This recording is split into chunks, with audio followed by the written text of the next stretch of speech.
Bonjour à toutes et à tous, je m'appelle Cyril Cieslak, je suis le fondateur de Ficolas AI et vous êtes bien dans The AI Corner, un espace de conversation où l'on explore chaque semaine des cas d'usage concrets de l'intelligence artificielle en entreprise. Ici, pas de promesses exagérées, on va parler terrain, impact réel et transformation vécue. Aujourd'hui, on va prendre un petit peu de hauteur géographique et stratégique. Mon invité s'appelle Benjamin Gass, il est français, installé à Nairobi au Kenya depuis plusieurs années. Là-bas, il agit, il innove, il connecte. On est dans l'agriculture. Chez Éléphant Vert, la boîte pour laquelle il travaille, il développe des solutions agricoles durables, où l'IA devient un levier de performance. Pour mieux anticiper les besoins, mieux gérer les ressources, mieux dialoguer avec les agriculteurs. Et ce n'est pas tout. Benjamin est également président de la French Tech Nairobi, il est conseiller du commerce extérieur. Benjamin, c'est un passeur entre la France et l'Afrique de l'Est, innovation technologique, développement local, il est toujours à cheval, un petit peu entre les deux. Le thème d'aujourd'hui, IA et agriculture, cultiver mieux, communiquer plus fort. On va parler d'agriculture intelligente, de données, de communication de terrain, mais aussi d'engagement personnel et de vision à long terme. Donc c'est un épisode riche, passionnant et ancré dans le réel. Donc bienvenue dans The AI Corner de Ficolas AI, c'est parti.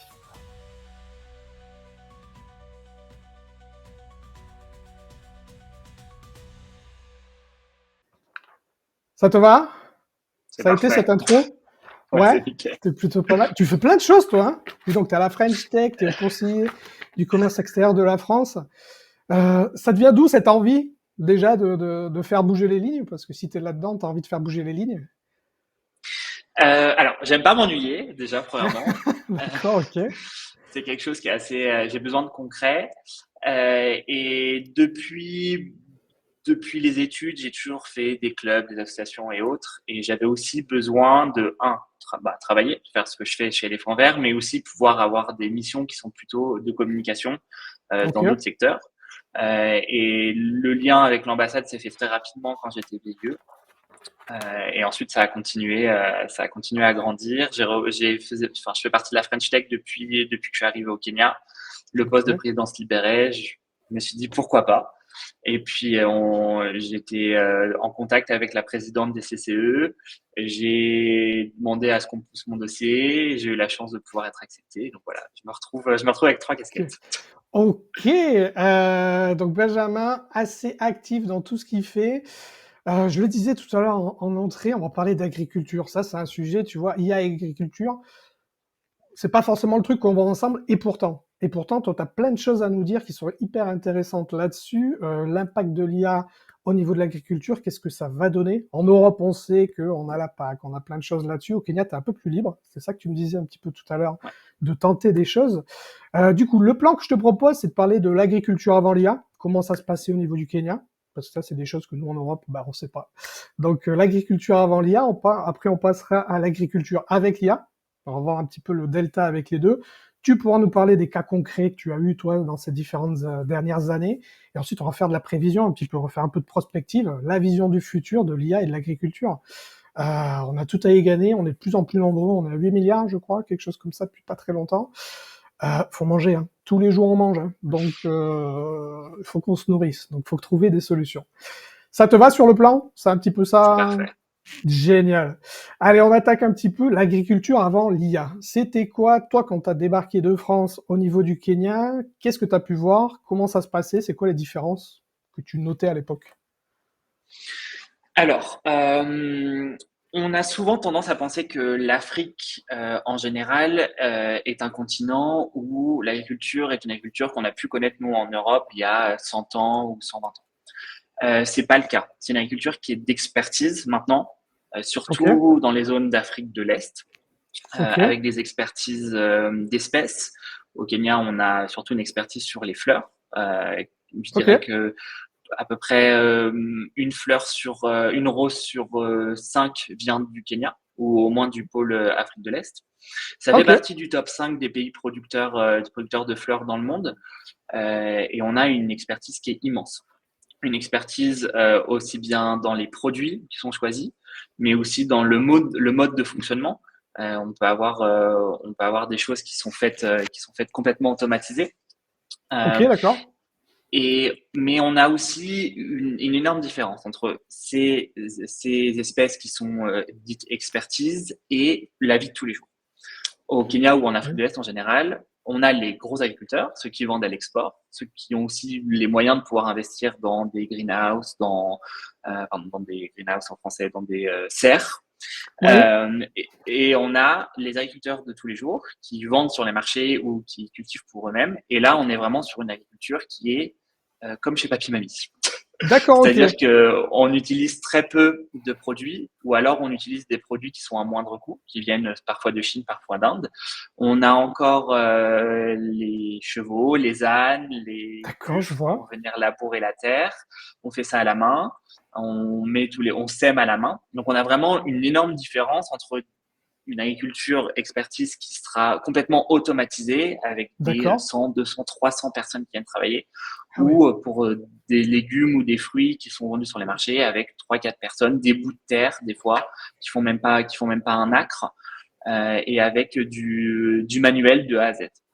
D'accord, ça c'est assez génial en fait. Donc tu as ce qui se faisait, alors, j'imagine, je me mets à la tête de l'Europe, mais ce qu'on peut imaginer, ce qui se faisait il y a 100 ans en Europe, et tu as également la high-tech au niveau des boîtes, parce que la terre est fertile, il y a du soleil, il y a tout ce qu'il faut pour arriver à faire fleurir du coup les roses, les fameuses roses là-dessus. Exactement.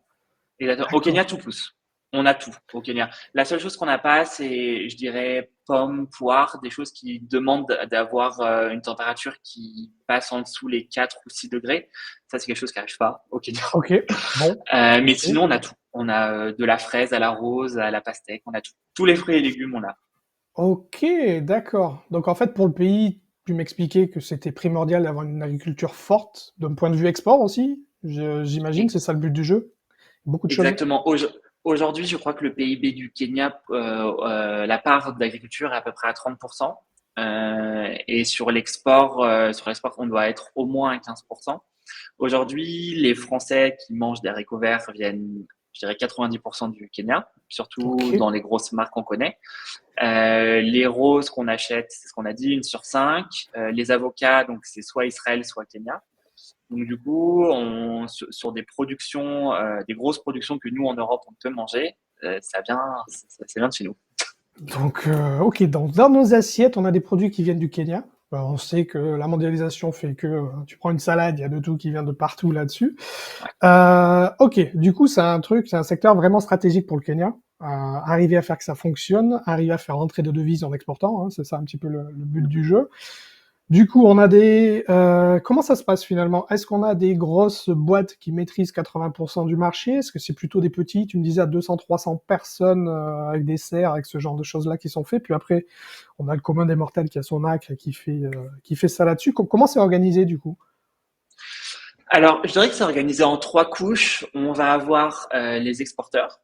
Donc, les Ok, exporteurs, c'est des grosses entreprises qui sont soit kenyanes, soit internationales. On a des grosses, en citant Bonduel, par exemple, donc, qui viennent, qui emploient soit du monde en direct, soit des petits agriculteurs, mais ils récupèrent tout pour ensuite exporter. ok, On a ensuite ce qu'on appelle au Kenya des large scale farmers, donc des grands comptes, qu'on pourrait dire. Donc là, qui font peut-être un petit peu d'export, mais qui vont surtout inonder l'Afrique de l'Est. Et ensuite, on a les small scale farmers, qui sont des agriculteurs, qui sont aussi leur métier, mais qui cultivent un petit lopin de terre. Ça peut être des fois beaucoup moins d'1 hectare, des fois même 1000 mètres carrés, des fois c'est un bout de jardin. Et là, ils viennent nourrir les marchés et aussi les communautés, les villages adjacents. ok, ok, je comprends. Et ta boîte, du coup, elle est faite en verre. Donc toi, tu poses plutôt avec, ben, j'imagine les gros, hein, qu'avec les petits. Ça, c'est logique. C'est là où il y a du volume à faire. Les trois. Pardon. Nous, on s'occupe des trois. On couvre toute la chaîne de valeur. Ok, ok, d'accord. Juste pour en parler 2 minutes, hein, on va pas faire le point sur l'éléphant vert, mais le gros intérêt, c'est quoi l'apport d'éléphant vert dans le marché local? Tu m'entends plus? Si? Ah, tu m'entends Ah, plus? Si? Non, c'est bon? si, C'est ouais, c'est revenu? bon. D'accord. Je te disais, en fait, c'est quoi l'intérêt, l'apport finalement d'éléphant vert là-dessus? Juste pour en parler un petit peu, alors, je sais pas si c'est des pesticides ou si ça l'est pas. Explique-nous juste rapidement pour qu'on comprenne, s'il te plaît. Ouais, bien sûr. Donc, nous, chez Éléphant Vert, on est les pionniers de l'agriculture biologique. et l'utilisation des biointrants, donc biostimulants et biocontrôles, dans les fermes, dans l'agriculture. Nous, Ok. notre but, c'est de pouvoir contribuer au bon changement climatique et répondre aux questions qu'on a aujourd'hui sur l'agriculture et répondre aussi aux questions de la FAO et de l'UNICEF et autres. En, la question est comment mettre en place une agriculture qui devient plus durable et qui va aussi aider à transitionner entre le chimique et le biologique. Nous, D'accord. tous nos produits sont 100% biologiques. On a même une production qui est faite au Kenya de certains virus. Et le but, c'est de pouvoir fournir aux agriculteurs la même efficacité qu'un chimique, avec un prix qui est soit le même, soit moindre, mais avec la même qualité, mais en biologique. N'importe quoi, soit un fertilisant, un pesticide, un insecticide, un fongicide. Exactement la même chose, cible, mais en biologique. Ok, donc ça on y arrive et c'est français, c'est génial. Merci les mecs. Exactement. Non, ça fait plaisir. Vraiment, moi je te dis, les réussites françaises quand sur des choses comme ça, c'est à la fois humainement hyper intéressant, techniquement aussi. Et quand on arrive à être bon là-dessus, donc je félicite, je sais pas qui a monté ça, mais bravo l'équipe et à toi qui partage là-dessus. Du coup, alors je crois qu'on a échangé un message, tu étais en Éthiopie aussi, il y a quelques... Ouais, Donc tu continues à grandir. T'es pas que le Kenya, tu fais aussi toute la zone. C'est ça que je comprends. Donc ça grandit. ex- exactement. Donc nous, on a plusieurs zones d'action. Donc nous, notre siège est en France. Donc on a la zone Europe, je dirais Allemagne, Suisse, France, Italie, Espagne. Donc on est sur Ok. cette zone-là. Et ensuite, on est purement Afrique, avec une zone au Sénégal, une zone au Maroc, une zone au Mali, une zone en Côte d'Ivoire, et nous, Afrique de l'Est. Donc on a commencé au Kenya. Et là, le but, notre mission cette année, c'est de pouvoir s'expandre sur 3 autres pays, l'Éthiopie, la Tanzanie et l'Ouganda. Ok, d'accord. Donc ça monte trop bien. Tu vas avoir des collègues dans pas long. C'est ça que je comprends. Bah, on a déjà ouvert la Tanzanie avec Ah, 2 personnes qui sont sur place et on a déjà ouvert l'Éthiopie avec 2 personnes. Donc on fait que grossir et bon. on commence à distribuer hors du Kenya. Bon, si ça vous intéresse, envoyez le CV à Benjamin, il saura comment faire. J'ai Avec compris, j'ai plaisir. compris, j'ai compris un petit peu comment ça fonctionne. Donc, je dis ça pour mon neveu ou autre. Des VIE, toujours des VIE. On a la France qui nous aide à faire partir des Français à l'étranger. Moi, je l'ai été, c'est pour ça que toi aussi tu l'as été. C'est pour ça que ça nous aide vachement. On a beaucoup de chance. Ça, tous les pays n'ont pas ce genre de dispositif, donc il faut vraiment s'en servir. Et en plus, l'intérêt d'un VIE, c'est de faire grandir après le marché et de s'implanter à moindre coût pour une entreprise. Donc c'est super bien. Du coup, ok, donc ça Exactement. fonctionne bien. On a des produits qui sont biologiques, c'est ça que tu me disais, à agriculture durable. On arrive à faire des choses intéressantes. En termes de prix, de coût, ce que tu me disais, c'est que tu étais à peu près sur du pesticide, alors je vais l'appeler comme ça, du chimique traditionnel, et tu arrives à être moindre. C'est assez fou, ça. Et c'est ça qui fait que ça fonctionne finalement, que les produits que vous avez fonctionnent bien, selon toi, ou il y a autre chose? Alors, bah, la phase de prix, de toute façon, ça va toujours jouer. Le but, c'est que quand on arrive avec une solution qui est innovante, si elle est plus chère que celle du marché, même si elle fonctionne très bien, en agriculture, c'est le prix et le facteur primaire pour choisir ce produit. Ok, Donc, on a dû trouver des solutions pour que le prix reste abordable. Comme on l'a dit tout à l'heure aussi, nous, on est sur toutes les strates, toute la chaîne de valeur de l'agriculture ici en Afrique de l'Est. Donc, on peut se permettre d'avoir des prix qui sont premium sur les grands distributeurs, sur l'export. Mais aujourd'hui, sur quelqu'un qui vend 3 tonnes de tomates par an, en sachant que la tomate ici, le kilo coûte même pas 1 euro, c'est compliqué de vendre un produit qui coûte 40, 50, 60 euros. Donc, on a plusieurs gammes, des gammes qui sont toutes effectives, mais avec par exemple, des innovations qui sont moindres dans certains produits, qui fonctionnent tout aussi bien, mais qui vont être sur des produits assez classiques en bio, et des produits ok, qui sont plus innovants et qui là vont du coup être plus basés sur du premium. Mais le but, c'est le prix, que le prix reste attractif. Et pour qu'il reste attractif, on peut pas être plus cher qu'un chimique. Comment on peut demander à quelqu'un de changer sa manière d'être et sa manière de consommer si on est plus cher que ce qu'il utilise depuis toujours? compliqué. Et la deuxième chose qui est très importante, c'est la qualité. C'est-à-dire que très bien, on est aussi cher ou moins cher qu'un chimique, mais est-ce qu'on fonctionne mieux? Et la réponse est oui. Et la réponse est oui parce que on sait à peu près tous que il y a beaucoup de résistance avec le chimique. C'est pour ça qu'aujourd'hui on a créé des OGM, des produits qui sont toujours plus nocifs. Alors qu'avec du biologique, il n'y a pas de résistance parce qu'on est des nouveaux produits. On a aussi des molécules qui tapent sur différentes parties d'un insecte, par exemple, nous, notre but, c'est de taper sur l'intestin, sur tout ce qui est le feeding system, Ok. l'alimentation. Donc, en fait, c'est des nouvelles choses qui n'ont aucune résistance. Et du coup, on devient même beaucoup plus performant qu'un chimique aujourd'hui. D'accord. Et ensuite, Génial. et sur certains produits, on est aussi là pour aider à réduire le chimique. Je pense à un produit, on a tous en tête que les produits chimiques à base d'azote, c'est très mauvais, le nitrogène, voilà. Donc nous, on a développé un produit qui va amoindrir cet apport en nitrogène de 20%. Et du coup, un, pour le client, le porte-monnaie est sauvé, et de deux, pour la santé de l'environnement, mais pour nous, on a 20% d'azote en moins Ok. dans l'air. J'ai compris. Donc en fait, ce que tu nous dis, c'est qu'en étant intelligent à jouer avec la chimie organique, biologique, hein, là-dessus, on arrive à quand on a des centres de réflexion qui sont bien là-dessus, moi ça me fait penser un petit peu, tu vois, je pensais à l'IA là-dessus, et quand tu regardes dans Cosmos ce que tu es capable de voir et d'imaginer grâce à l'IA qui fait des calculs fabuleux et qui nous apporte des choses. Je sens dans les choses très terre à terre aussi. Sa tomate, son concombre, je l'ai plus en français non plus, mais bon, son corne, maïs. Merci, j'arrive Maïs. là-dessus. Merci. On arrive à faire des choses assez incroyables. Et du coup, ça m'amène un petit peu à l'apport de l'IA. Qu'est-ce qu'on va faire avec l'IA? Comment est-ce que tu l'as vu arriver? Quels sont les bénéfices que tu as pu voir? Voilà, tu m'as dit que c'était un pays vraiment dedans. Tu me disais tout à l'heure en off, il y a plein de choses qui se passent au niveau de l'IA. Comment tu peux m'en dire un peu plus, s'il te plaît? Oui, bien sûr. Je vais prendre mon premier cas à moi. Moi, je suis pas ingénieur Yes, agro. Donc, du coup, j'ai fait une d'accord. école de commerce. Donc, je suis arrivé dans ce monde depuis 6 ans, 7 ans maintenant. Donc, les compétences, elles s'acquièrent par la formation, mais elles s'acquièrent par nos recherches personnelles. Et moi, tous les jours, je découvre de nouveaux insectes, je découvre de nouvelles maladies, et je pose mes questions à l'IA comme si c'était un ingénieur agro. Donc, Ok. qu'est-ce que c'est que cet œuf? Qu'est-ce que c'est que ce... Donc, c'est vraiment une base, c'est un peu une bible pour nous dans des choses où on n'a pas de connaissances, ou alors on a des connaissances qui sont moindres et on découvre de nouvelles choses. Mais je pense que tout agriculteur ici en Afrique de l'Est se pose les mêmes questions avec le fait de pouvoir mettre une photo dans l'IA ou de pouvoir poser sa question. On découvre de nouvelles choses. Certes, on n'est pas à 100% sûr des fois, mais on peut aussi adapter notre discours, adapter notre formation. Donc ça, c'est vraiment mon premier point. Mon D'accord, ok, deuxième je point, comprends. mon deuxième point, c'est vraiment la connaissance marché. Aujourd'hui, j'utilise l'IA comme mon aide, mon assistant sur les zones.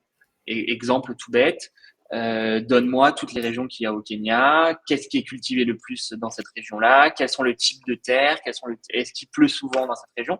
Et en fait, ça va venir vraiment me décortiquer de les paramètres que je vais avoir besoin.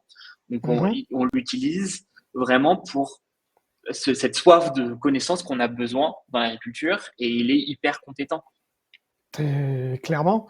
En fait, tu t'en sers comme si tu avais un consultant agroalimentaire en permanence avec toi à 4 heures du matin, tu l'allumes, tu prends ton téléphone, tu lui poses des questions. Alors, tu utilises quoi, toi? ChatGPT, oui, j'imagine. Ouais, Ouais. ChatGPT. Là-dessus, c'est celui que j'utilise aussi. Des fois, je passe des soirées il est 23h30 et je me dis, tiens, je pense à un truc et je commence à envoyer. Et comme il l'enchaîne en plus, hein, il te pose les questions maintenant à la fin, ce qui n'était pas vrai il y a encore 6 mois. Et du coup, tu déroules la communication, tu déroules le fil, tu déroules énormément de choses. Du coup, toi, l'IA là-dessus, déjà toi, en tant que commercial, de base, école de commerce, on est là-dessus. Du coup, tu te formes sur, voilà, j'ai vu ça, tiens, j'ai pu telle plante, tu la prends en photo, ils te disent ce que c'est, pourquoi, qu'est-ce que ça fait là, pourquoi tu la retrouves là-dedans. Donc c'est une mine, une source d'information assez folle pour toi. C'est ça que je comprends. Ouais, exactement. Ah, c'est plutôt cool, hein. Ça c'est plutôt pas mal, hein. Ça on l'avait pas il y a encore 3 ans, hein. Ouais. Donc en fait t'es pas un spécialiste, mais tu peux le devenir. Je dis souvent en fait que l'IA c'est un outil, c'est un couteau suisse en fait, qui peut t'apporter du marketing, qui peut t'apporter de la connaissance géographique, géologique. Tiens, la terre que j'ai là, est-ce que c'est bon pour ce truc-là? Ça peut te donner plein de connaissances. C'est-à-dire qu'avant on était là, nos têtes là-dessus, et là maintenant on peut monter en compétence sur certaines choses. Pas à 100%, c'est ce Et que tu vas me dire? c'est ça.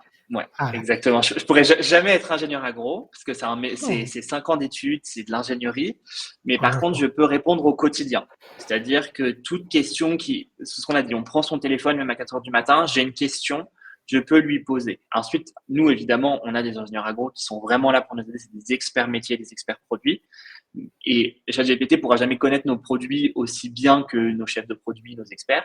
Par contre, sur des questions du quotidien, sur une question qui est mon produit, un insecte, j'ai ça dans mon produit, j'ai ça comme insecte, est-ce que tu peux m'aider à faire, à me donner un peu plus d'informations? Oui, ça c'est exactement à faire le D'accord. lien. Du coup, c'est vraiment mon lien. C'est mon lien entre mes connaissances, les connaissances de l'ingénieur agro et ce que ChatGPT a dans sa tête. OK, génial. Donc toi, personnellement, tu l'utilises comme ça. Est-ce que les gens que tu suis, là-bas au Kenya, est-ce qu'ils l'utilisent aussi de la même manière? C'est-à-dire que j'ai la plante, j'ai un nouvel insecte que je connais pas, je prends en photo les 2, je dis: «Mais qu'est-ce qu'il fait là? Est-ce qu'il y a un lien? Pourquoi il est là? Est-ce que c'est bénéfique? Est-ce que c'est pas bénéfique?»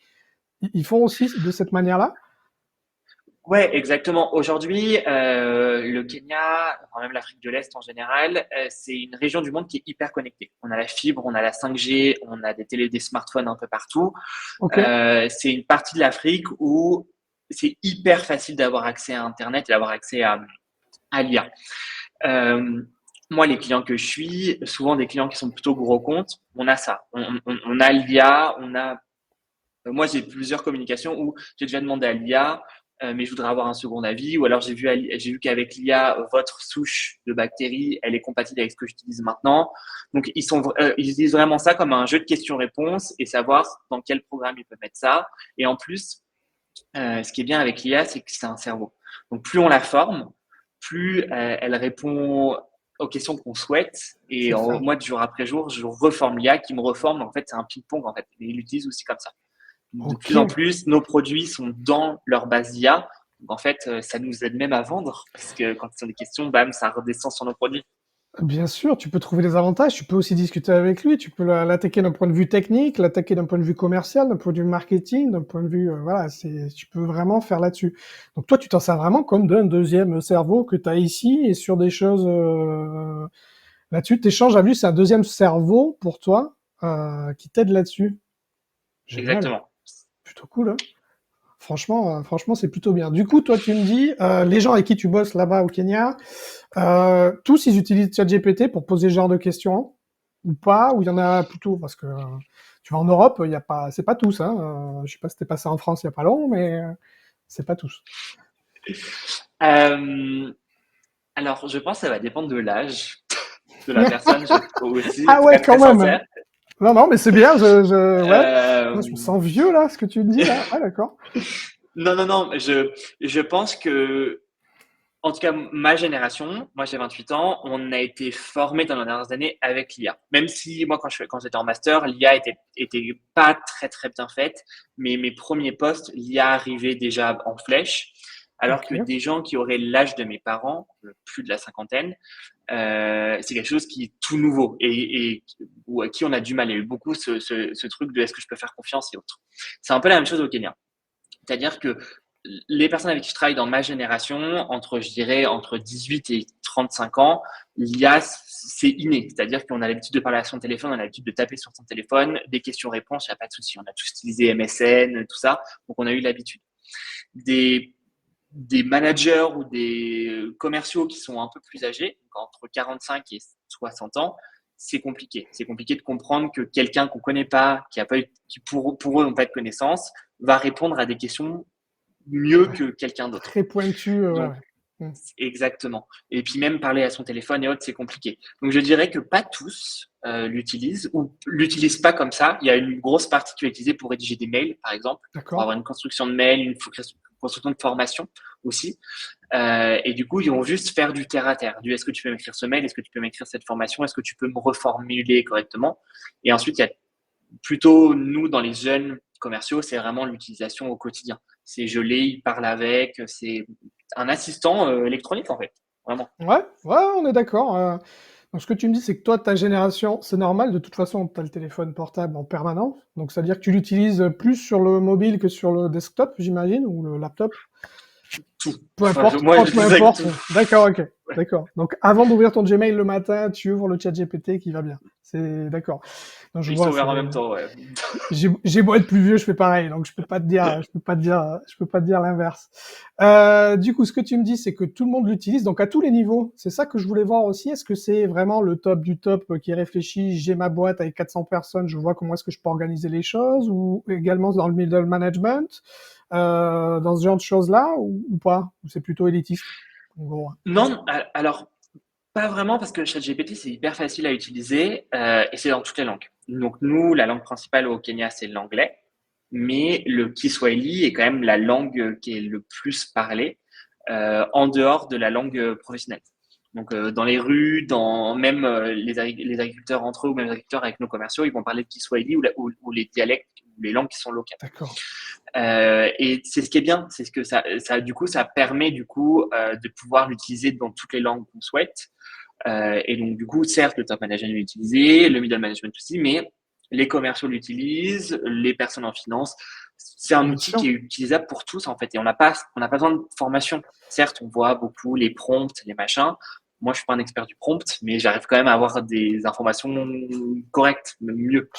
La partie prompting, je fais des formations dessus parce que franchement, il y a besoin, mais quand tu vois le résultat de la différence, donc en fait, ça te permet aussi facilement de créer un email dans la langue, le Kiswahili ou en anglais, peu importe, ou en espagnol, en turc, whatever, dans la Ouais. seconde. Hein, ça aussi, c'est une nouveauté aussi que moi, je me suis embêté, j'apprends plein de langues, j'en parle combien quatre là maintenant, et je vois mes enfants, donc hyper simple là-dessus. Là, mon petit, qu'est-ce qu'il apprend? L'espagnol.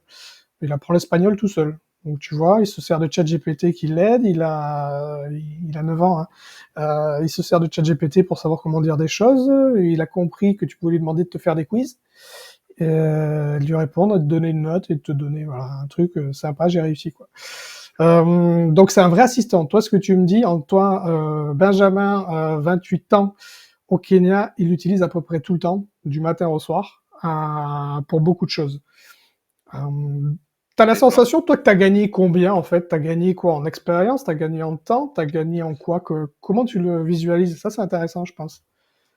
J'ai gagné en productivité, premièrement. Je dirais qu'il y a Ok, des tâches qui me prenaient du temps et qui aujourd'hui me prennent 3 clics et 5 minutes de prompt. Des analyses de tableau Excel, pour exemple, ou alors des données brutes que je veux mettre en tableau Excel un peu plus rapidement. Moi, je suis pas du tout un expert d'Excel. d'accord, ok. Il fait tout pour moi. Franchement, mon assistant Excel, c'est ChatGPT. Ok, Ça me permet aussi de faire des notes de synthèse, des notes de mission aussi. Ça, c'est hyper facile. Moi, je prends mes notes sur. Alors, par contre, je suis très vieux jeu. Je prends mes notes sur un cahier avec un crayon. Mais par contre, je retape hmm, rapidos. Ouais, voilà, exactement. Moi, j'adore écrire, mais je fais ça chez les clients quand je pars à l'export. Et après, je retape juste et il me fait un super rapport que j'ai juste à faire en PDF et bam, c'est parti. Ça me fait aussi énormément de protocoles, ouais, protocole d'essai. Donc, je lui donne toutes les informations possibles. Je lui joins mon PDF de mon produit.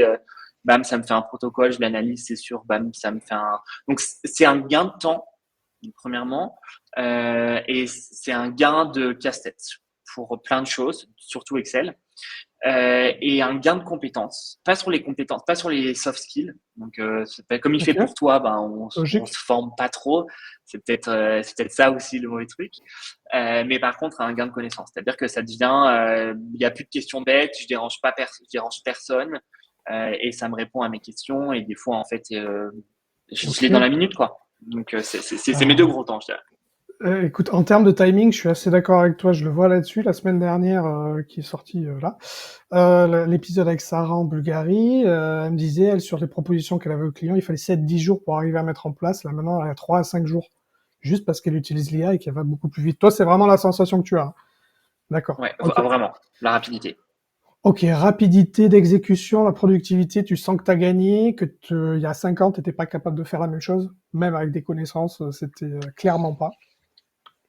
Je dirais pas que j'étais pas capable. Je dirais que j'aurais déjà réuni plusieurs têtes, plusieurs cerveaux en plus de la mienne, et Ok. j'aurais eu l'idée, j'aurais dû mettre ça sous forme. Quelqu'un expert en Excel m'aurait aidé. Donc en fait, cette latence-là, je l'ai plus du tout. D'accord, je comprends. Et du coup, chez Éléphant Vert, je sais pas si sur l'ensemble de la planète, tu es le seul à utiliser l'IA de cette manière-là, aussi appuyé là-dessus, ou si tu as d'autres collègues au ski qui le font, c'est promu en disant, les gars, vous avez des outils, servez-vous-en, vous allez avoir des résultats assez en normes. Vu que vous êtes déjà très fort sur l'aspect biologique des choses, je me dis peut-être là-dessus, ça peut jouer. Exactement. Nous, aujourd'hui, on rentre dans une politique d'utilisation de l'IA, qui est une utilisation qui est contrôlée, évidemment, donc avec le choix de Microsoft Copilot, et avec des règles à suivre. Mais c'est vraiment, on nous pousse aujourd'hui à vraiment utiliser l'IA, il n'y a aucun souci. Ce qu'on nous pousse, par contre, c'est à relire. C'est-à-dire que l'IA elle fait pas tout pour nous. Bien sûr. Mais par contre, on a vraiment cette politique de on fonce. L'IA est très bien pour énormément de choses, les réseaux sociaux, les contacts clients. Enfin, aujourd'hui, ça se fait comme ça, quoi. D'accord. Donc en fait, tout le monde à son niveau a quelque chose à gagner avec l'IA. C'est un petit peu ce que tu me dis. Moi, je me rends compte. Je vois avec je fais en fait des POC justement pour des boîtes françaises pour leur montrer comment est-ce qu'on met les choses en place et qu'est-ce qu'on peut faire. En général, je me sers d'un POC, une proof of concept, pour montrer que ça fonctionne. Je prends l'activité de la personne, je lui demande de faire une frise. Quelles sont les différentes tâches que tu mets les unes après les autres. Puis après, on voit où est-ce qu'on peut mettre de l'IA. En général, je crée des petites GPTs ou ce genre de choses là-dessus et on voit combien de temps on arrive à gagner. J'ai une personne qui m'a gagné 12 heures par mois quand même. Hmm. Oh, 12 heures par Énorme. mois, un jour et demi, elle va à la plage. Ah Hein. ouais. Elle va pas à la plage, clairement pas. Clairement pas, elle va faire autre chose. Mais à l'échelle d'une entreprise, c'est assez fou. Je sais pas si tu l'as vu, il y avait, je crois que j'en parlais dans un précédent podcast. C'était l'État du Connecticut aux États-Unis qui a fait des tests. Alors il y avait 150 personnes de public, tu vois, un petit peu l'équivalent du public en France, qui ont essayé les choses pendant 1 an. Donc c'est la première étude sur 1 an qu'on peut avoir, donc de mars à mars dernier. Et ils se sont rendus compte qu'en fait, c'était juste une folie. Chaque personne gagnait, c'était 1h35 par jour. Ça fait 4 jours par mois. Hein. Ah, c'est énorme. C'est énorme. Nous, on est le pays la France, on est le pays des 35 heures. Il y a peut-être quelque chose à aller chercher là-dessus. Tu vois, on a besoin de gagner en productivité. Peut-être qu'avec de l'IA, on peut arriver à gagner des choses là-dessus. Du coup, ce que tu veux me dire, c'est qu'en fait, en utilisant l'IA, tu sens que tu es plus productif, tu gagnes du temps, tu gagnes de l'efficacité, tu gagnes de l'expertise aussi, parce qu'il y a plein de choses où tu prends en photo un truc, tu le savais pas avant, on est d'accord? Et pour arriver à trouver cette information-là qui vient dans ta tête, fallait y aller. Donc là, c'est assez simple là-dessus. T'as mis en place en fait un jeu de questions-réponses avec lui. Bam, bam, bam, bam, bam. Au niveau commercial, tu me disais que tu étais aussi commercial. Est-ce qu'il t'aide à faire des plans de communication, ce genre de choses-là, à savoir comment est-ce que tu vas aller communiquer tes produits en Éthiopie, gagner des clients, ce genre de choses-là? C'est un consultant en fait. Ils mettent sur deux choses. Moi, je suis pas vraiment commercial. Je manage les commerciaux dans mon BD, Ok, mais ils m'aident à plein de choses. Ils m'aident à stratégie de com, pour être très sincère, stratégie de formation. Aussi, quand on a des onboarding avec des gens qui viennent, parce nous, on a beaucoup de personnes, on recrute beaucoup en ce moment. ok, je peux Donc comprendre. parce qu'on s'expand énormément. Donc ça nous aide aussi à faire des plans de formation. Ils m'aident pour toutes mes tâches, que ce soit du RH, de la communication, parce que je gère aussi la communication d'Afrique de l'Est. Donc à me créer des idées, à me créer des prototypes visuels qu'on va ensuite améliorer, à faire des posts LinkedIn. Ouais. Moi, vous allez sur notre page LinkedIn Éléphant Vert East Africa, je dirais que 60% de nos posts, ils sont quand même rédigés par l'IA. Et tout le monde le fait aujourd'hui. Et certes, évidemment, il faut bien changer parce que là, c'est un peu, je dirais un peu, mais LinkedIn contrôle vachement l'IA aussi, donc il faut bien penser à changer, sinon vous êtes shadowban. Mais on a tout ça, on a aussi du marketing, c'est-à-dire que moi, ça m'aide à faire des plans suivant la météo, quels produits je peux mettre, ça me fait tout. En fait, aujourd'hui, j'ai rencontré aucun obstacle avec l'IA. J'ai rencontré un obstacle avec D'accord. comment j'écris sur l'IA, Ouais. parce Ok. que des fois, il comprend pas, il veut pas m'aider, Ok, mais bon. faut reformuler, mais j'ai aucun obstacle. Il peut Ok. tout faire pour l'instant. Et ça, en 2 ans, en fait, en 2, 3 ans, tu avais attaqué avant ChatGPT, tu me disais dans tes études, tu utilisais déjà un petit peu d'IA ou pas? C'est venu quand l'histoire là? Moi, alors moi, j'ai été diplômé en 2022. En 2022, c'était encore un peu léger, l'IA, pour être très sincère. J'ai commencé un peu à l'utiliser pendant mes études, parce que j'ai fait de l'alternance, donc dans de la rédaction de mails ou m'aider à trouver pas. Alors, il m'a aidé énormément à trouver des sources pour mon mémoire. Mhm. Ah oui, ça c'est clair, ça c'est génial maintenant. Ça, c'était fou. Évidemment, nous, mémoire, enfin, c'était pas possible de l'utiliser parce que il y avait vraiment des contrôles de mémoire, donc on s'est pas risqué. Mais je dirais que ça fait vraiment 3 ans, depuis que je suis au Kenya. Depuis que je suis au Kenya, où je l'utilise vraiment comme assistant, parce que je trouve je trouve l'IA en général beaucoup plus performant. Mais je pense aussi à la Google Lens, quand on prend des photos, qui reconnaît. Enfin, tout l'IA en général, je le trouve beaucoup plus. Enfin, c'est une performance de fou, donc et aujourd'hui, ça devient Ok. ouais, tous les jours, quoi. Et tu vois un delta entre les gens qui l'utilisent au Kenya et en France? C'est-à-dire, je t'en parlais tout à l'heure, mais le nombre de personnes qui l'utilisent ou pas, j'ai l'impression qu'en France, ça commence à venir, ça a un petit peu bloqué. Au Kenya, tout le monde s'est jeté sur ChatGPT parce que 5G, parce qu'il y avait un atout à faire. Je crois qu'il y a beaucoup de mobiles aussi. Du coup, peut-être l'application mobile a été populaire. Comment tu le vois ça depuis chez toi, à Nairobi? Alors, moi, les 5 dernières années de ma vie, j'ai pas été beaucoup en France. D'accord. Ok. Mais alors, oui, je vois un détail parce que mes parents l'utilisent, commencent à l'utiliser. Donc, et mes parents, ils commencent, ils ont entre 50 et 60 ans. Donc, Presque ça fait bonjour. beaucoup. Ouais. Mais je vois vraiment il y a un delta. Je pense qu'en France, on a beaucoup été bridé parce on nous a beaucoup forcé à bien écrire, écrire correctement, des mails à rallonge, des choses qui sont, enfin, moi, c'est comme ça qu'on m'a appris quand j'ai fait Bien l'alternance et sûr. autres. Alors qu'au Kenya, ils ont moins ça. Ils ont moins ce bridage, c'est un peu la honte de ChatGPT. Du coup, ici, on l'utilise vraiment comme on veut, en fait. Et c'est ce que je disais, on n'a pas toutes ces lois, toutes ces peurs. Il n'y a pas les médias qui font peur en disant attention, l'IA va nous contrôler. Et en fait, tout le monde l'utilise. Donc, déjà, pour nous, c'est plus facile. Moi, aujourd'hui, je reçois un mail qui a été écrit par l'IA, je m'en fous. Tant qu'il y a ce que j'ai besoin de savoir dans le mail, il n'y a pas de honte. Je vais jamais GPT blame ou GPT shame Ouais, quelqu'un.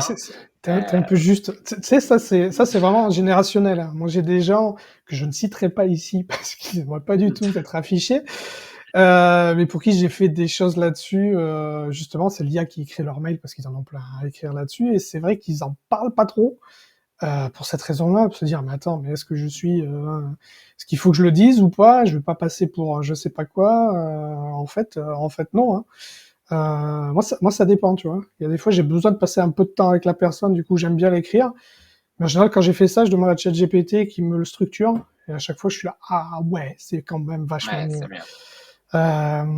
C'est assez dur. Et Et c'est puis, quoi ta philosophie, toi, là-dessus, en fait, en me disant, l'IA, pour toi, c'est juste une aide? T'as peur de ça ou pas du tout? moi, je suis d'une génération où tout a été exposé sur les réseaux, sur Internet. C'est vrai. Donc aujourd'hui, je trouve que quelle peur. Qu'est-ce que ça va m'amener? Aujourd'hui, ça ne va pas m'en remplacer parce que l'IA, demain, au Kenya, par exemple, on a une panne d'Internet. Eh ben, c'est moi qui vais devoir me retaper le mail. Et ça arrive souvent. Des pannes Internet où je suis dans l'avion, voilà. Il est là pour m'aider. Donc, j'ai pas de peur. En fait, moi, il me fait pas peur. Il va pas m'en remplacer. Et pour moi, il va remplacer personne. Il va être, je sais plus qui me disait ça, ou non, est-ce que c'est dans un podcast, mais l'IA, est-ce que le livre était dans les années avec Gutenberg en fait, Mhm. dans on disait oui, on peut former que à l'oral et autres. Le livre est arrivé, on a dit bon, on va perdre les professeurs, pas du tout, c'est juste une aide. Bah, c'est exactement la même chose avec l'IA, c'est qu'une aide, parce que en réunion, il sera pas là. C'est pas lui qui va animer. Après, je pense qu'il faut faire attention à certains IA. J'ai vu qu'aujourd'hui, il y avait une IA pour recruter.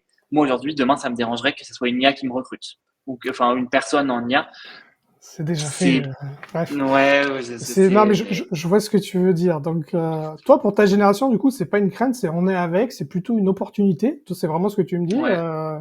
Ça, c'est plutôt génial parce qu'il y a j'ai plein de gens 50 ans au-dessus qui sont là, qui voient ça comme une crainte, et j'ai quelqu'un de 28, hein, c'est ce que tu me dis, 28 ans qui me dit, mais mec, c'est une opportunité, hein. C'est un truc de fou. Donc, moi, je suis plutôt dans ton équipe, hein. Très franchement, je le vois plutôt comme une opportunité aussi donc pour toi. Et pour ton entreprise, est-ce que tu me disais tout à l'heure, c'est que oui, tu intègres de l'IA, mais tu continues à embaucher des gens parce qu'il y a besoin de développer des marchés, il y a besoin de développer des choses. Donc là où la crainte de se dire non, mais on met de l'IA, du coup, on va plus recruter ce genre de truc-là, bullshit. Non, bullshit. Et alors, peut-être que moi, dans mon secteur de l'agriculture, on sera toujours sauvé parce que l'IA va pas planter à la place de quelqu'un. Et aujourd'hui, de toute façon, dans le monde, on a quand même besoin d'un contact humain. C'est-à-dire que demain, c'est pas une IA qui va vendre nos produits sur le terrain, c'est pas une IA qui va conduire pour aller voir un essai. L'IA est là et on peut surtout la démarrer, la stopper quand on souhaite. Et du coup, moi aujourd'hui, c'est ce que je fais. C'est-à-dire que quand j'ai fini ma journée ou quand j'ai fini un mail, je clique sur la croix, il n'y a plus d'IA dans mon travail. Donc du Ciao. coup, elle pourra pas nous remplacer. Elle est juste là pour nous aider et elle peut pas remplacer un poste parce que euh, elle fera pas tout. D'accord. Elle répond à nos questions, mais elle fera pas le vivant. Donc D'accord. Ouais, je vois ce que tu veux dire. Je repars un petit peu, tu vois, j'ai mis le cas concret d'utilisation de l'IA, je voudrais juste repartir un petit peu là-dessus. Qu'est-ce que tu as pu voir, toi, qui a été fait concrètement? Ils s'en servent pourquoi? Pour analyser les sols? Est-ce que, je sais pas, il y a beaucoup d'analyses, beaucoup de chimie qui est faite là-dessus pour analyser les sols. C'est l'IA maintenant qui le traite, ça va plus vite. Est-ce que tu as eu des cas concrets comme ça qui ont permis de se rendre compte que si, en fait, c'est intéressant, ça va beaucoup plus vite, ce que je te disais tout à l'heure, c'est aussi efficace. Tu as eu ce genre de cas ou pas du tout? Dans l'agriculture, c'est très lent, je dirais, l'IA. Je sais que dans la médecine, c'est quelque chose qui se fait beaucoup. Dans l'agriculture, c'est plus lent. Je vois cette IA beaucoup dans le contrôle atmosphérique D'accord. des greenhouse. J'ai perdu le nom, dans Ouais, les serres, pardon. Encore une fois, dessert, ouais. j'arrive, ouais, ouais. Pour le contrôle atmosphérique, parce que on travaille avec du vivant, donc on a besoin aussi de contrôler l'humidité, la température, le taux de soleil. Et de plus en plus, je vois surtout en Tanzanie des fermes qui ont des régulateurs. Et au moment où ça passe un certain stade à humidité ou atmosphère et autres, bam, automatiquement, ça ouvre la serre, ça met plus d'eau. Et donc ça, c'est complètement calculé avec l'IA. C'est plus sur la mécanique, je dirais. Ok, Aujourd'hui, l'analyse, ça met un peu plus de temps et j'ai pas spécialement de cas en tête concret. d'accord. Et est-ce que sur la gestion humaine et les mises en place, comme on disait, je sais pas, toi tu dois bosser forcément avec des clients qui se disent, bah tiens, là j'ai 800 hectares et voilà, j'aimerais mettre ou du bleu ou du vert, hein, Mm, peu importe le végétal que tu veux mettre, mais est-ce que l'IA les aide à prendre des décisions là-dessus en se disant, on va mettre tout en vert pour telle raison, bon, on passe tout en bleu pour telle raison? Ils vont l'utiliser pour plein de choses, mais ils vont toujours l'utiliser. C'est pour ça qu'on ne pourra jamais être remplacé avec quelqu'un, avec un Ok, expert. ok, Mais d'accord, bien sûr. C'est une aide. ils vont l'utiliser pour répondre à des questions financières. Est-ce que si je mets vert, est-ce que ça va être acheté plus cher en Europe que si je mets bleu, par exemple?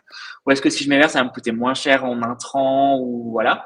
Ils vont aussi l'utiliser en demandant toutes les bénéfices qu'il y a vert ou les bénéfices qu'il y a bleu. Ils vont faire une espèce de SWOT. Ça, l'IA le fait extrêmement bien. Ouais, c'est Et ils clair. vont aussi l'utiliser comme bible des insectes, des maladies, pour avoir toutes leurs réponses. D'accord. Hyper intéressant, hein. Franchement, donc ce que tu me dis, c'est qu'en fait, n'importe qui, avec l'application mobile ChatGPT, pardon, je reviens que tu as ici, tu prends en photo, tu peux savoir ce qui se passe, tu peux voir dans quel état est ta plante, c'est game changer quand même, hein. Tu sens que c'est un game changer, toi, sur l'agriculture, ou finalement c'est juste une évolution? Comment tu le places à peu près à quel niveau? Pour l'instant, je pense que c'est une innovation, mais je pense qu'il faudrait qu'elle soit beaucoup plus utilisée pour analyse de sol, pour analyse de maladies. On sait que l'IA maintenant aide pour les cancers, Ouais, analyse de souches cancéreuses. Je pense que ça va être le prochain step. Souvent, la médecine, elle influe beaucoup sur l'agriculture.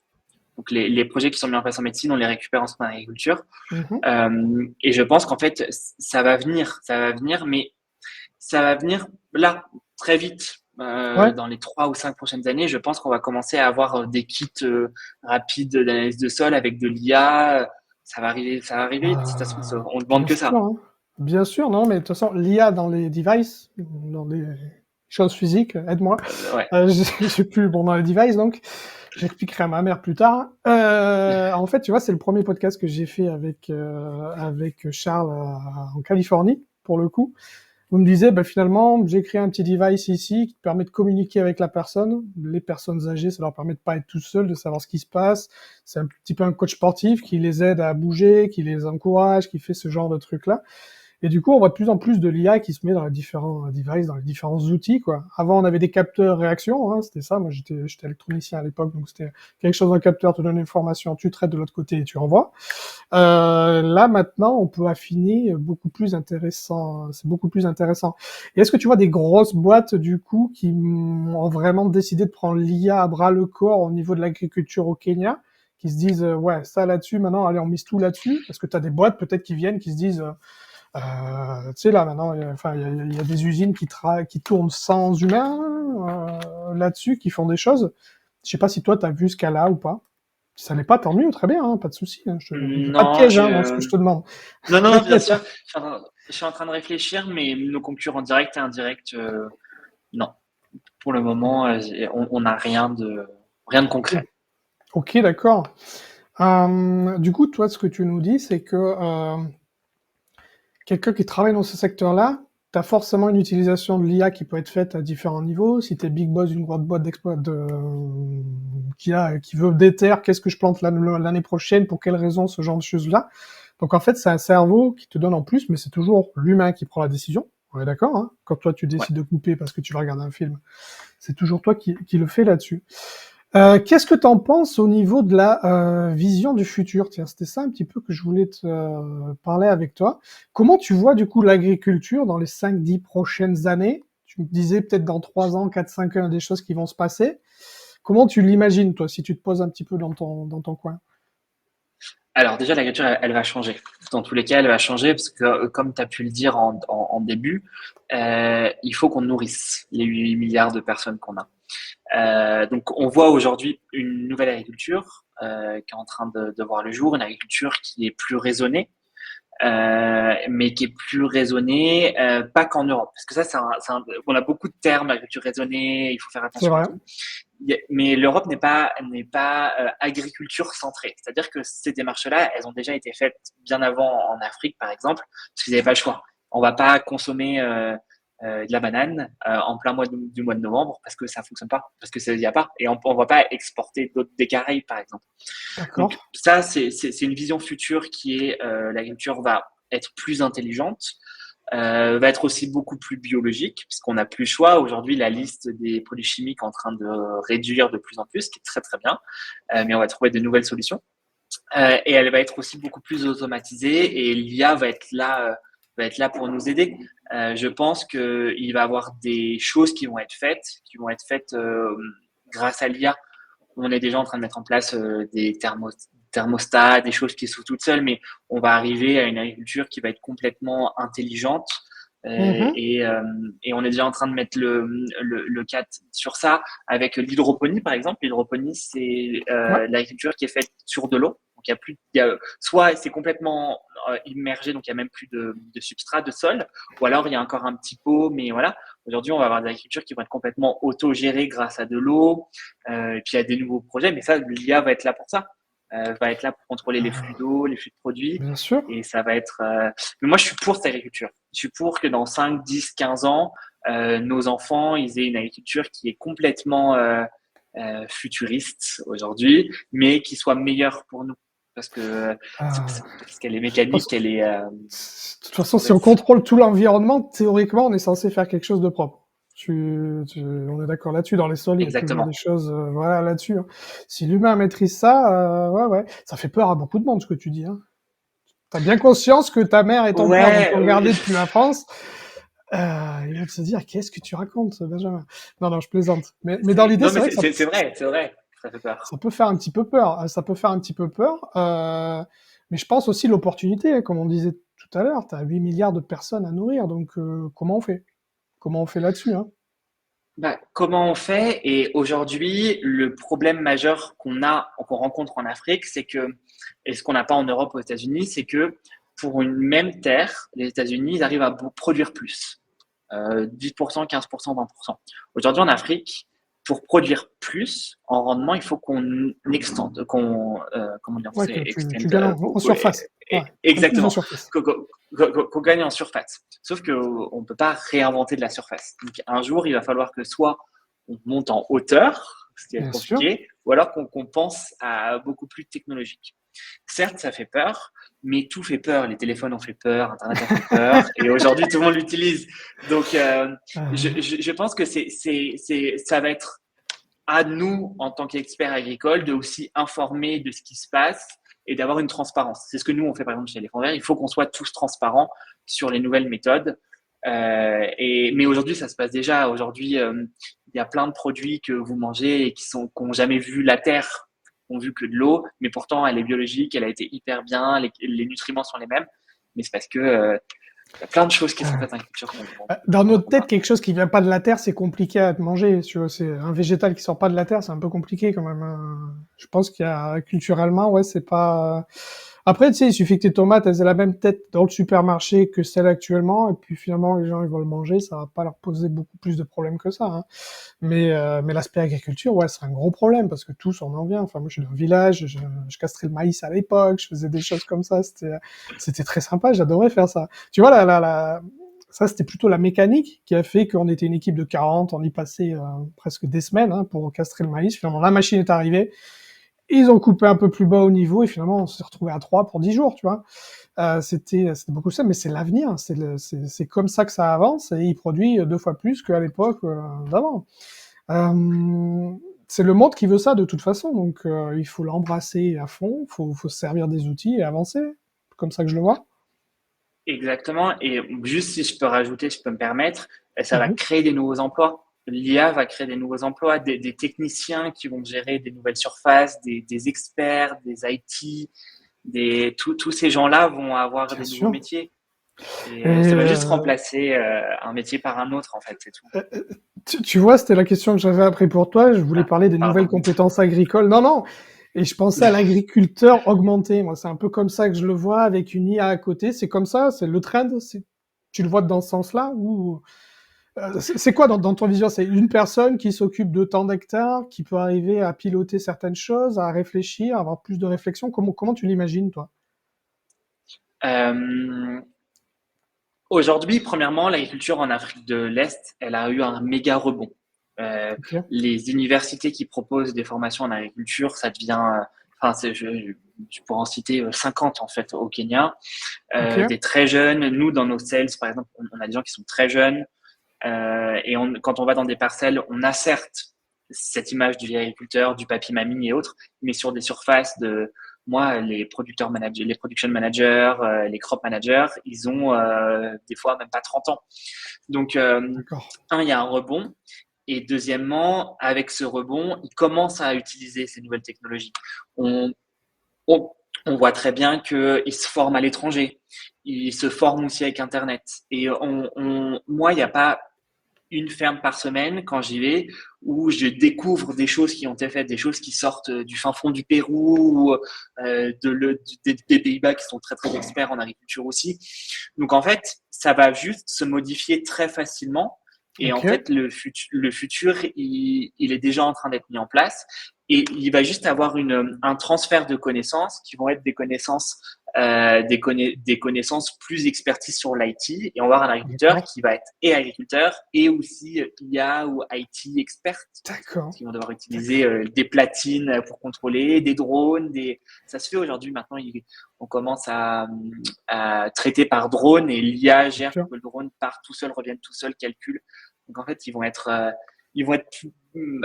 plus dans l'IT, en fait, c'est tout. Ok. Qui, théoriquement, nous, dans notre inconscient collectif, en se disant, t'es sur la Terre, t'es très loin de l'IT, et en fait, avec un simple portable, chat GPT dessus, ce truc, ils peuvent arriver à être connectés et comprendre le besoin finalement de leur plante, de ce qu'on peut faire, le business model. Ce que je disais, c'est qu'en fait, vraiment, c'est un couteau suisse le truc. Hein. Ils leur demandent marketingement Exactement. qu'est-ce qu'il faut que je fasse. Il faut que je plante du bleu ou du vert. Qu'est-ce que tu en penses sur 3 ans? C'est quoi l'expected? C'est quoi les attendus? Attends, ça peut exporter aux Pays-Bas ou pas ou... Enfin, il y a plein de choses là-dessus. Du coup, tout le monde monte en compétence en utilisant ChatGPT ou autre. Hyper Exactement. intéressant. Si tu avais un message à faire passer aux décideurs, pardon, investisseurs ou jeunes entrepreneurs agricoles, je sais pas si tu as réfléchi, je crois qu'il y a eu un petit coup de fusil chez toi où c'était une porte qui claquait. C'est une tour. Ouf, ça me rassure. Donc, si tu avais un message en fait à faire passer aux décideurs, investisseurs ou aux jeunes entrepreneurs agricoles, toi, avec ta vision que tu as là, qu'est-ce que tu pourrais leur dire? C'est un peu la même chose que je disais tout à l'heure. N'ayez pas peur. Enfin, il faut pas avoir peur. Il faut pas brider. Il faut contrôler, certes, parce que l'IA, il y a quand même certaines choses ou données confidentielles qu'il faut pas mettre dessus, parce qu'après, ça repart dans l'internet. Mais je pense qu'il faut pas en avoir peur, mais il faut surtout se former et former ses équipes sur l'IA. Je suis en plein Voilà. dedans. C'est ce que je fais. Je fais ça quasiment tous les jours même. Ouais, ouais, non, c'est hyper important là-dessus. Donc tu dis, toi, pas en avoir peur. Et du coup, l'accès, toi, tu dis, c'est finalement d'arriver depuis le mobile, depuis ton téléphone mobile, déjà installer les choses et commencer à lui parler, à lui poser des questions, lui montrer des photos. Il y a tellement de choses à faire avec la deep research, enfin, il y a tellement de choses à faire. Donc, toi, ce que tu dis, c'est, allez-y, montez dans le train. Il est en train de quitter la gare. C'est ça que tu me dis, en fait? Alors, je dis ça et je dis surtout que si vous montez pas dans le train, vous allez être un peu à la traîne et qu'il y a des entreprises qui vont peut-être s'en mordre les doigts dans 4, 5 ans parce qu'ils ont trop bridé et que tout le monde va faire la même chose et qui vont devenir un peu les boomers de l'industrie, si je peux dire ça comme ça. Ah ouais, je l'avais pas vu comme ça. Ouais, Ouais, d'accord.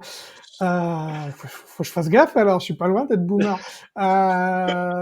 D'accord, donc en fait, de toute façon, il y a une révolution culturelle mondiale qui est en train de se mettre en place. Ne loupez pas le coche, tu vois, c'est un petit peu pour ça aussi que je fais des formations en entreprise sur ChatGPT notamment, sur Notebook, sur un Gamma, sur un whatever. Là-dessus, que je suis aussi consultant pour faire entrer ce genre de choses-là. Les entreprises que je vois en France qui l'utilisent, c'est justement ce que tu disais tout à l'heure, c'est parce que leurs concurrents commencent à l'utiliser. Du coup, ils se sont dit, oula, il y a un truc qui se passe, si j'y vais pas, je suis mal. Du coup, il va y avoir un effet d'enchaînement, un effet domino qui va jouer là-dessus. C'est assez fou là-dessus. bah, c'est assez fou. Et puis aujourd'hui, tout le monde l'utilise. Aujourd'hui, au Kenya, pour avoir un visa, il est validé par l'IA, le visa. Ah Donc, ouais, bah, enfin, c'est un ATA maintenant qu'on reçoit, mais tout est IA controlled. Je pense que ça doit être d'accord. la même chose aussi en Éthiopie. Donc aujourd'hui, des grosses institutions, des milieux publics utilisent l'IA. Donc, Euh, pourquoi pas vous? tu vois ce que je trouve hyper intéressant sur la planète, là où on est là-dessus, et je vois ça aussi côté Serbie par exemple, où tu as des choses, tu as un peu, tu sais, des pays où on se dit, ouais, donc ça va pas être, voilà. Sauf qu'il y a des trucs qui se mettent, c'est ce qui se fonctionne maintenant et qui va fonctionner dans 10 ans. Je me souviens plus ce que c'était la dernière fois, mais toi, c'est un peu ce que tu me dis. Tu me dis, bah ouais, ils sont arrivés là-dessus, ils ont mis en place directement, c'est l'IA qui vérifie si le visa doit être accordé ou ne doit pas Génial, l'être. quoi. Chose que en France, je suis pas sûr que ce soit ça là-dessus. Il y a beaucoup de pays là-dessus. Donc en fait, la technologie, chaque pays peut se la prendre. Un petit peu ce que tu me disais tout à l'heure, je crois que c'était le gouvernement kényan qui mettait l'accent sur l'IA. C'était ça que tu me disais tout à l'heure, ou je dis une bêtise? Non, c'est le gouvernement. Enfin, par exemple, l'ambassade de France aujourd'hui, cette année, on a un fil rouge qui est l'IA. Donc, et en fait, ça vient de l'Union européenne, qui vient aussi des services publics kenyans. Donc, en fait, ici au Kenya, il y a beaucoup moins de lois qui sont faites contre l'IA ou pour contrôler l'IA. Donc, du coup, D'accord. l'IA est vraiment au cœur de toutes les discussions. Il y a pas un mois où il n'y a pas une conférence, un webinaire, quelque chose pour l'IA. Ok. Donc c'est hyper développé là-dessus. Mais génial. Franchement, moi, ça me fait bien plaisir qu'il y ait ce genre de choses-là qui marchent. Ça veut dire que je suis pas tout seul déjà à faire Non, mes c'est petits sûr. podcasts dans mon coin, tu vois. C'est plutôt bien. Moi, l'ambition, si tu veux, je me suis rendu compte qu'il y avait tellement d'initiatives qui se passent partout dans le monde. Je suis très sur les États-Unis. Il se passe plein de choses, notamment la Silicon Valley, en Californie. J'adore. Je suis en contact, voilà, là-dessus. Et je me pose des questions. Où est-ce que ça se passe un petit peu dans le monde? Et tu vois, vu de France, on se dit pas qu'au Kenya, le gouvernement kényan met en place des choses au niveau de l'IA avec l'ambassade, ce genre de choses-là, pour arriver à faire avancer au plus vite ce mouvement-là. Du coup, je suis content qu'on le sache, je suis content que les gens qui vont nous regarder l'apprennent, s'ils ne le savent pas, et de se dire, ouais, c'est peut-être au Kenya qu'il y a des choses qui se jouent là-dessus, donc super, top. Qu'est-ce qu'on te souhaite, toi, pour l'avenir? T'es bien au Kenya? Ça se passe bien? Tu t'amuses? T'as plein d'ambitions? Ce que tu me disais tout à l'heure, c'était continuer les autres marchés, ce genre de choses-là. Tu sais que tu fais quelque chose qui est bien pour la planète. C'est ça que je comprends. C'est quand même une sacrée motivation. On est là pour ça, en vrai. Ouais, ouais, ouais, ouais. Qu'est-ce qu'on peut me souhaiter? On peut me souhaiter de s'expandre déjà, que les fonds verts puissent s'expandre dans pas mal d'autres pays. Moi, personnellement, plein de voyages pour plein de découvertes, plein de pays où habiter aussi. C'est Ouais, mon quatrième pays depuis pas mal d'années où ok. j'habite. Donc peut-être un nouveau pays l'année prochaine, j'espère. On J'aimerais bien bouger tous verra. les 3 ans. Et puis j'espère, finger crossed. Et puis plein de bonnes choses aussi pour l'agriculture. Je pense que c'est pas mal aussi de réavoir une vision de l'agriculture, que les pouvoirs publics aussi remettre un peu les yeux dessus, remettre un peu aussi la lumière sur l'agriculture, aussi bien en France que partout. L'agriculture est là pour vous faire vivre et pour faire vivre tout le monde, animaux, personnes. Donc, si on peut un peu redorer le blason de l'agriculture partout dans le monde, ce serait bien. Ah, je suis d'accord là-dessus. Hyper important ce que tu nous dis là. On est d'accord. Donc en fait, avec l'IA, on va arriver à faire des bonnes choses en agriculture aussi. Ça, c'est plutôt la bonne nouvelle, hein. Quand on voit en France que tous nos sols sont ravagés à coups de pesticides, le truc, c'est plutôt une bonne nouvelle de se dire, attends, il y a peut-être des solutions. On va voir comment ça se passe au Kenya. On fera revenir tout ça à peu près en Europe un peu plus tard. Ok, super. Ça fait déjà 1 heure qu'on discute, mon Benjamin. Ça passe vite. Du coup, je vais cliquer sur Ouais. End Recording. Je remercie tous nos spectateurs. Et puis à bientôt pour une prochaine édition du AI Corner. Au revoir, Benjamin. Prends soin de toi. Au Ciao, revoir, ciao. merci beaucoup. Au revoir.